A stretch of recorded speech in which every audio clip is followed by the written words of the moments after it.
Hello everyone. Tonight I'm going to be reading a book from the Elder Scrolls V, Skyrim. I hope you've had a wonderful day and are now looking forward to a nice, relaxing read to put your mind at ease.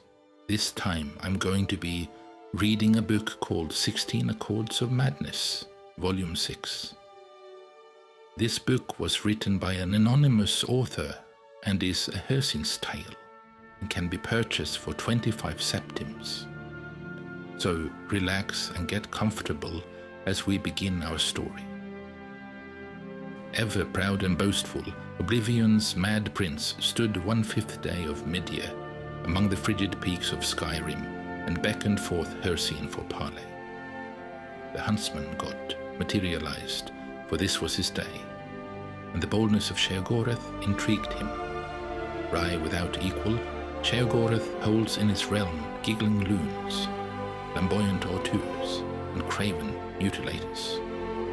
The mad prince will ply profitless bargains and promote senseless bloodshed for nothing more than the joy of another's confusion, tragedy, or rage. So it was that Sheogorath had set a stage on which to play himself as rival to Hircin. Without haste, the coy prince proffered his contest. Each prince was to groom a beast to meet at this place again 3 years to the hour and do fatal battle. Expressionless behind his fearsome countenance, Hircin agreed, and with naught but a dusting of snow in the drift, the princesses were gone to their realms. Confident, but knowing Sheogorath for a trickster, Hircin secretly bred an abomination in his hidden realm. An ancient Daedroth he summoned and imbued it with the foul curse of lycanthropy. Of pitch heart and jagged fang, the unspeakable horror had no peer, even among the great hunters of Hircin's sphere. In the 3rd year, on the given day, Hircin returned, where Sheogorath leaned, cross-legged on a stone, whistling with idle patience. The prince of the hunt struck his spear to the ground, bringing forth his unnatural snarling behemoth.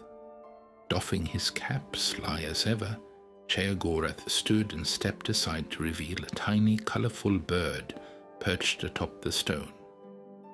Demurely it chirped in the bristling gusts, scarcely audible.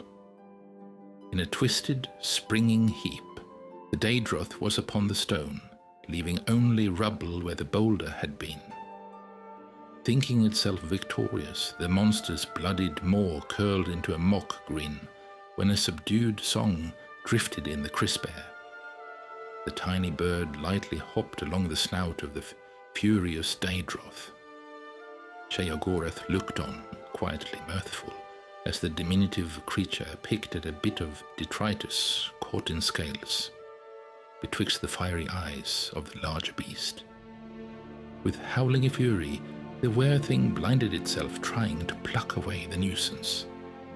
And so it continued for hours, Hircin looking on in shame while his finest beast gradually destroyed itself in pursuit of the seemingly oblivious bird, all the while chirping a mournful tune to the lonesome range. Livid but beaten, Hircin burned the ragged corpse and withdrew to his realm, swearing in forgotten tongues. His curses still hang in those peaks, and no wayfarer tarries for fear of his wrathful aspect in those obscured heights. Turning on his heel, Sheogorath beckoned the minuscule songbird to perch atop his shoulder and stroll down the mountain, making for the warm breezes and vibrant sunsets of the Abican coast, whistling in tune with the tiniest champion in Tamriel. Thank you for listening. What was your favorite part of this story? Comment below to let me know. Until next time, friends.